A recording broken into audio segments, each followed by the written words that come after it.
the word is yours. Many thanks.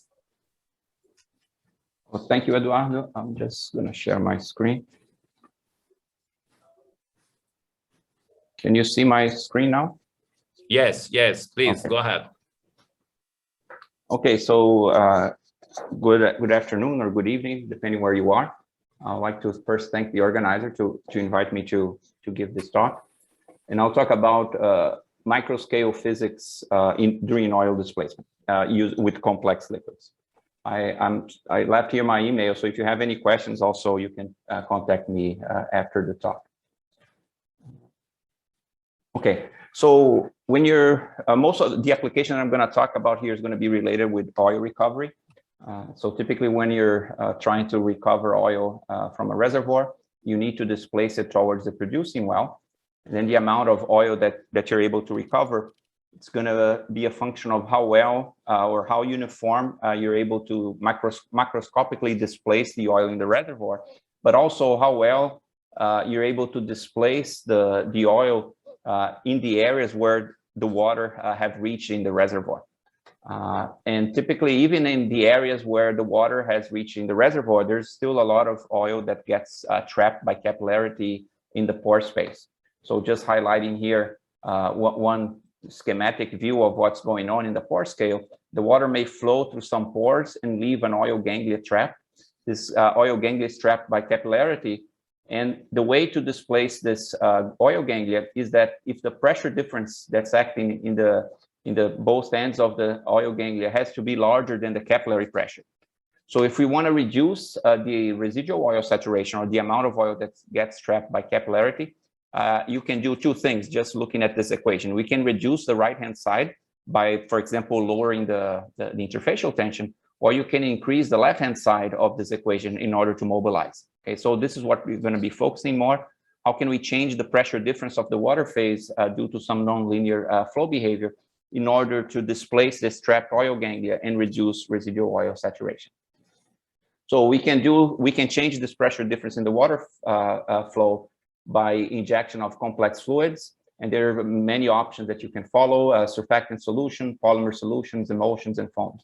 I'm going to focus my talk here in the emulsions and foams topic. In the morning, Yulia talked a little bit about flow of polymer solutions, and Sujit is going to talk about in more details polymer in the next talk. So the point is that if you want to try to probe and analyze this problem with all these different complex fluids, you can do coarse scale tests, which are long and expensive, but you have great potential of using microfluidics and pore scale modeling and visualization to understand the underlying physical mechanism, and then from there try to optimize the injection process. So this is going to be the goal of this talk.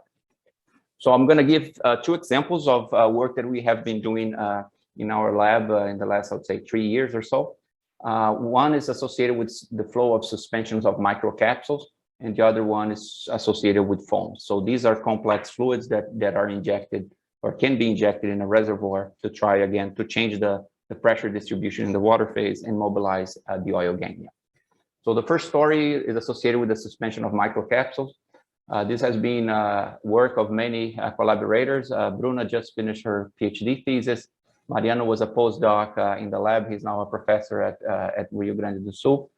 Jose Roque also finished recently his PhD thesis, and Rafael finished also his master's thesis. So the basic idea is that, playing this cartoon movie here, I apologize for some of the Portuguese, but if you're injecting water to displace the oil, so the water would create a preferential path. So now all the water is flowing this blue area, and all the black area, which are the pores occupied by the oil phase, the oil there is trapped. So if you want to mobilize this oil, is that you try to block the water flow using some sort of a dispersed phase in the water phase. So if the pressure that you need to make this dispersed phase flow through a constriction gets too high, water gets diverted to oil-containing pores. So you're able to displace oil this way. So we need to understand and control the degree of pore blocking by getting this flow divergence mechanism associated with the water flow. So this idea is not new. So emulsion has been successfully used as flow mobility control. So this is an old paper from the early 70s of a reservoir field scale test done by Chevron in the United States. So the continuous line is oil production. You can see as time goes by, the oil production is going down. During some here in the middle of 1966, they injected in one water injection well, they injected oil in water emulsion, so very small oil drops dispersed in water, and then followed by a continuing water injection. You can clearly see that the oil production went up, and then they went back just injecting water. You can see now that the production is going down, but you have all this extra volume of water of oil that was produced. Okay, so since then a lot of tests and experiments have been done looking at this emulsion flow. We've done a lot of work on this in the lab, maybe in the last 10 years or so. So here's just one example of the flows of the studies that we've done. This was a core flooding test in a sandstone. So we inject water. The blue line here is oil production. So after around 5 pore volumes of water injection, we were not producing any oil anymore. So the recovery factor was around 33%. The red line is injection pressure. It came to a point that we stopped injecting water and started injecting emulsion, basically very small oil drops dispersed in water, very low concentration. You can see that the pressure went up because now I need to force the drops of the emulsion to flow through the pore throats. And then we stopped injecting emulsion, went back injecting water, the pressure went down, and you can see that the recovery factor went from 33 to 40, and then we repeat the cycle, went back up to 55%. So injecting a dispersion may work as a flow divergent agent and able to recover more oil. One important point is that the degree of pore blocking of mobility change is associated with how hard it is for the dispersed phase to flow through a pore throat. If you're using emulsion, you have very little control of this force, because basically you could play around with the interfacial properties of an oil drop, but you don't have a lot of control on that variable. You can maybe change the viscosity of the oil that you're injecting, but again, you don't have a lot of room for that. So that's why when we started looking at going from this emulsion flooding, but instead of having oil drops, maybe having microcapsules with a polymeric shell instead of just an oil drop, because then we could play around with the properties of this with this polymeric shell, making it softer or harder, depending on if we wanted to have a very strong or a stronger or a weaker pore blocking effect. So the first challenge was to produce monodispersed microcapsules, and we want to use biopolymers such that we could inject that in reservoirs without any environmental issue. So we use microfluidics using the technique that was described by Utada et al. This glass capillary microfluidics. It's basically, you have a three-phase flow such that you form a double emulsion template, and then this middle phase is going to be a polymeric phase that you're going to cross-link the polymeric phase to form a solid phase. So here's just a video of the producing process. You have to have the right conditions in order to get to this dripping flow regime. You can see that all the double emulsions are all the same size, so it's a very monodispersed system, so it's easy to control the properties. Here's just a bird's eye view of the entire process. In this case, the inner phase was dyed with this color such that we could just visualize what's going on. So once you get it to the right condition, you're producing all these capsules that are exactly the same size, and then you collected them, and then that's what we use to inject in the porous medium. So this was part of Bruna's thesis. She published a paper on the fabrication of these capsules. The first thing, the important thing was to look at in the operability parameters of this flow, what's the region at which we produce these monodispersed microcapsules. So if you're outside this shaded area, you're going to have some type of defect that we are not interested in on this. So basically, we are getting a feasibility window of production of microcapsules. And once we are inside this window, we can control both the diameter of the microcapsules and also the thickness of the shell by playing around with the flow rates or geometry of the microfluidic device. So in a sense, we can make capsules of different sizes and also capsules of different stiffness, because we can control the degree of cross-linking of the polymer and also the thickness of the shell. And then the rigidity of the capsule is going to be proportional to the cubic power of the thickness. So if I want a very rigid shell, I can have a thicker shell. If I want a less rigid or a more soft capsule, I can have a very thin shell. So we learn how to do that. So the next step was, okay, how hard it is, or can we control the mobility change or the pore blocking effect with these microcapsules? So what type of properties do I need in the microcapsules to get the right pore blocking effect? Okay, so we published this earlier this year. The idea was we get the microcapsules that we produce. Now we flow it through a constricted capillary, and then we measure the pressure difference of the flow. Okay, so in this case, we have this constricted capillary with a 100 micrometer throat and a 300 micrometer diameter. And then we flow different capsules through this constriction, measuring the pressure difference. And we flow at a constant flow rate here of 0.2 milliliters per hour. So we made different capsules with different shell thickness and different diameters. So I won't go a lot on the details, but what I want to highlight here is that this flow is governed by these dimensionless parameters. So the dimensionless diameter of the capsule. So this is a ratio of the capsule diameter to the constriction diameter. So if the capsule is smaller than the constriction, it will flow much easier than if it's larger than the constriction. And the higher is the size of the capsule, the harder it is to flow through a constriction, because it will have to squeeze a lot to go through that constricted channel. The surface capillary, it's kind of like a capillary number, but instead of having a surface tension in the denominator, you have the elastic modulus of your polymeric shell. So if I want to have if I have a very rigid shell, it means that I will have a very low surface capillary number. So again, the interfacial forces are going to be more and more important. So we with all these systems that we made, we were basically changing this capsule diameter, the dimensionless capsule diameter, and also the surface capillary diameter that we changed. We didn't play around with the polymer that we were using or the degree of cross-linking, but we changed the thickness of the shell. So by changing the thickness of the shell, we were changing the modulus of the shell. So here's just an example of a capsule flowing through a constriction. I'll play the video here. You're going to see the capsule. It needs to deform to flow through. As it deforms, the pressure goes up. So we have a syringe pump where we are keeping a constant flow rate. Up to a point that the pressure gets high enough, that's strong enough to force the capsule to flow through the constriction, and then the pressure goes down. Okay, so we know there is like a mobility change. There is a value of the pressure difference that we need in order to make that capsule to flow. If the pressure difference in that pore throat is smaller than this value, the capsule will block that pore throat. So that's the basic idea.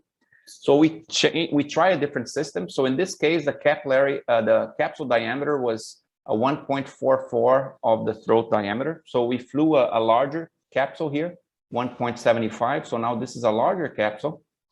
The behavior seems to be the same.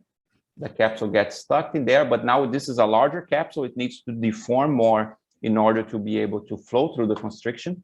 The pressure goes up more and more and more, but the pressure gets so high, and then you're deforming the shell of the capsule so much that at the end, this takes a while. Let me advance here the video.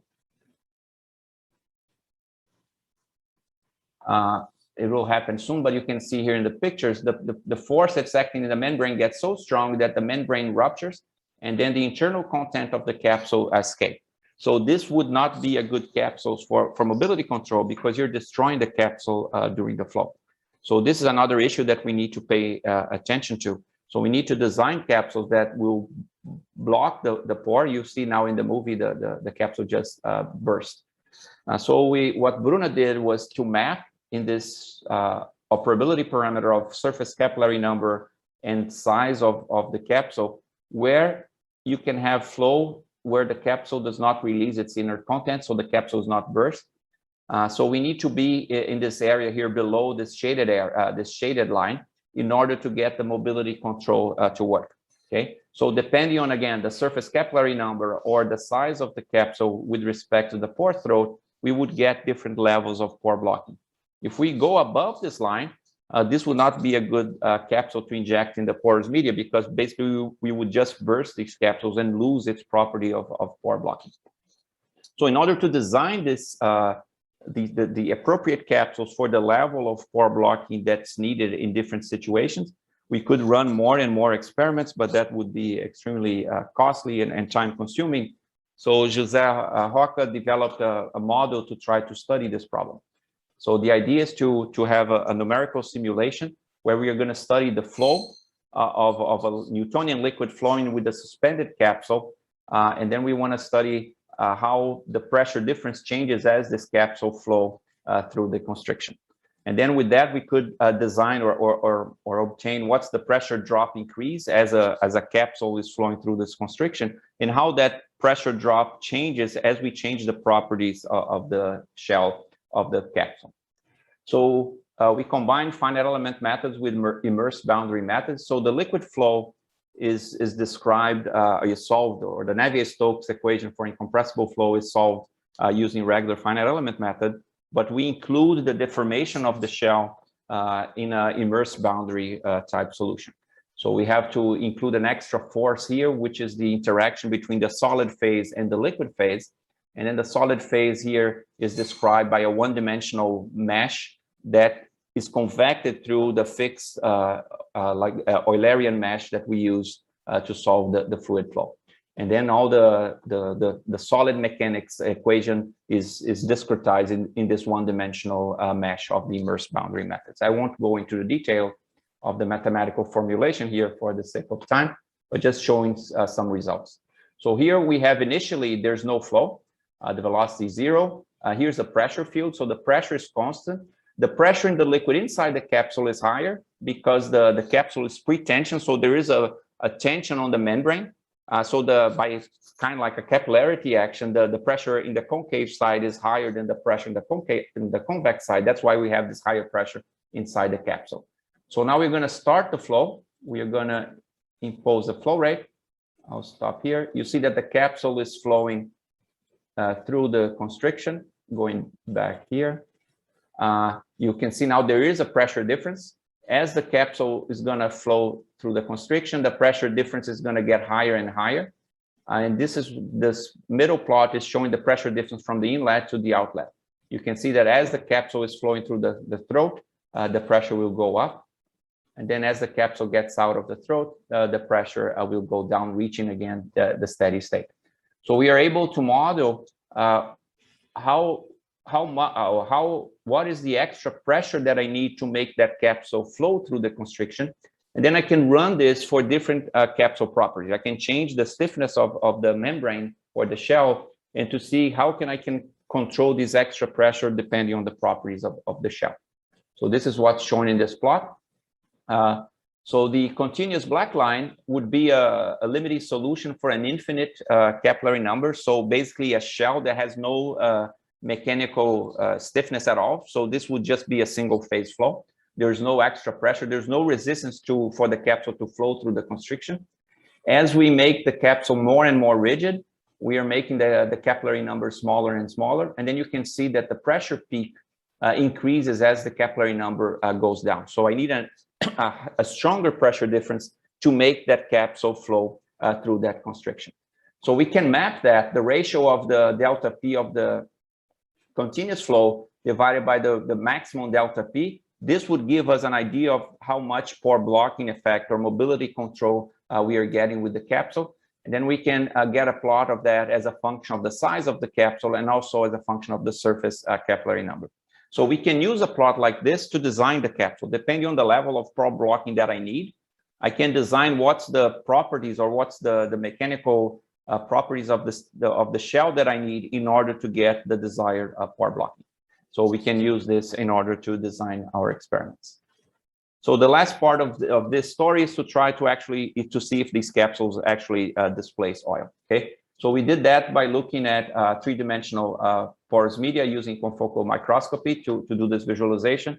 Following the pioneering work of our next speaker some time ago, where he used confocal microscopes to visualize three-dimensional porous media flow.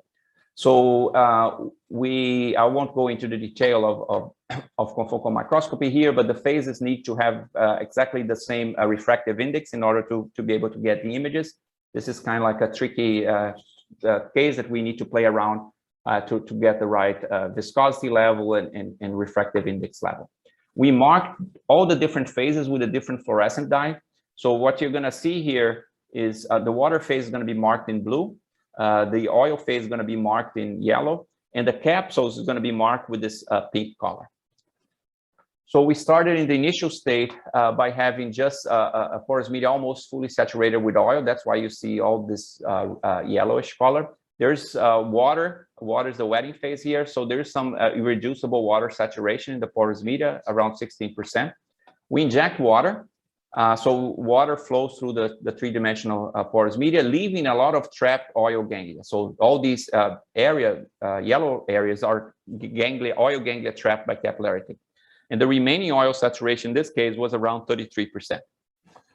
So we inject capsules, which are marked with this pink. So these pink spheres are the capsules. The capsule flow through the water path and start blocking the preferential water path. As it blocks the preferential water path, it diverts water to oil-containing pores, and then you can see after the injection of the capsules, the water the oil ganglia distribution changes, and then the residual oil saturation dropped to 26%. Just coming back here was 33%, and then we got to 26%. And here's an evidence of oil coming out of the porous media. So this amount of oil that was recovered after the injection of the microcapsules. So here's, I'll jump this slide because of interest of time. So just to conclude this first story, we were able to produce microcapsules with different diameters and different mechanical properties. And then we proved that we can use them to do this pore blocking. There's still a lot of challenges in this research area. We need to actually be able to really specify what are the properties of the capsule that we need for the different situation in an oil reservoir. And more important, if we want to do that in a practical way, we need to develop a large-scale production of microcapsules. If we need to make 1 ton of these microcapsules, won't be by the microfluidics that are used in the lab. So the second quick story that I have here is looking at the surfactant alternate gas injection. This is the PhD thesis of Nicole Lima. She's finishing up her thesis.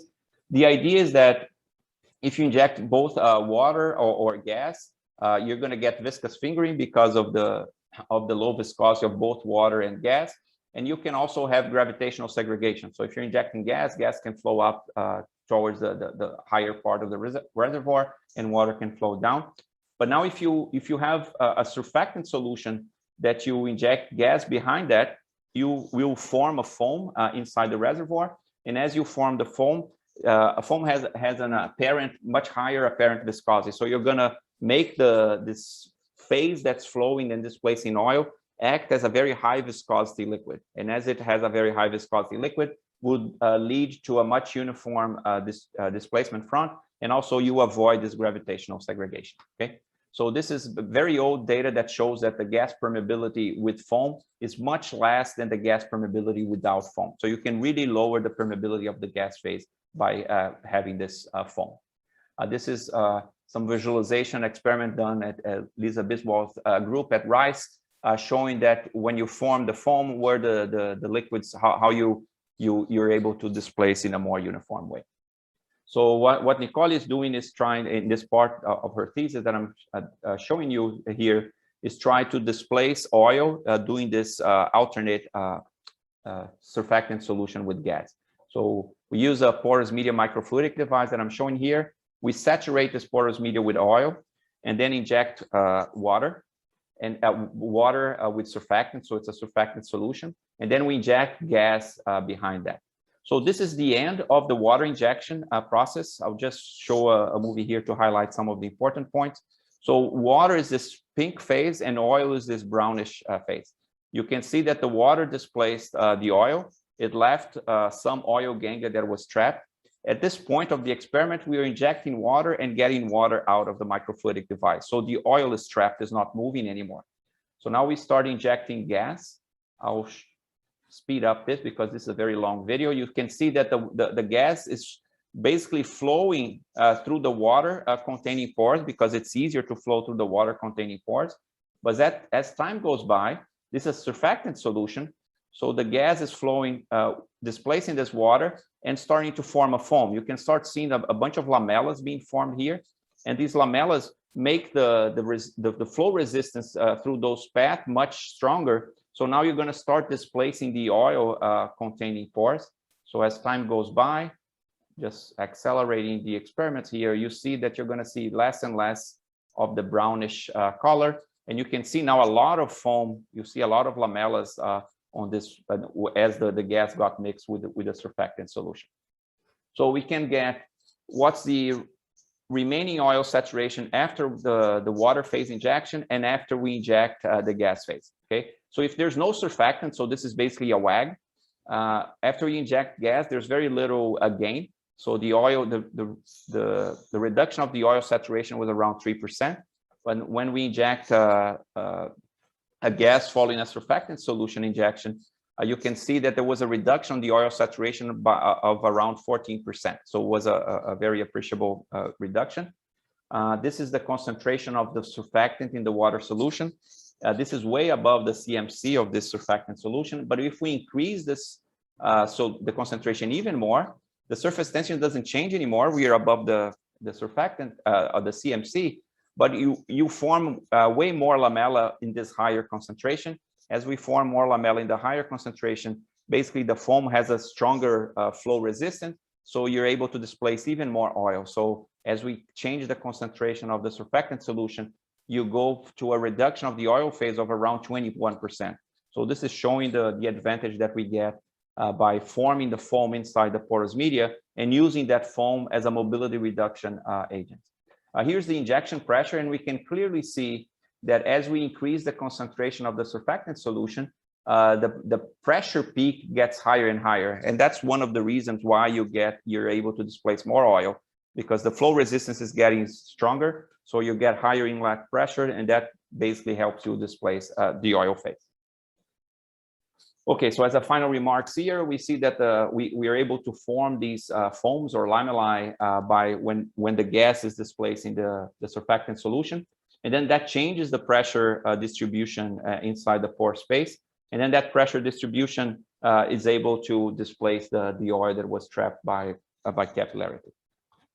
So with that, I want to thank you for your attention. Again, I leave my email here in case you have any question. This is a somewhat old photo, but I want to thank who actually do the work, which is all these guys. And I highlighted here the ones that I discussed their research in this presentation. I want to thank also the funding for the porous media research in the labs. And then I'll be glad to answer any questions in the discussion session later this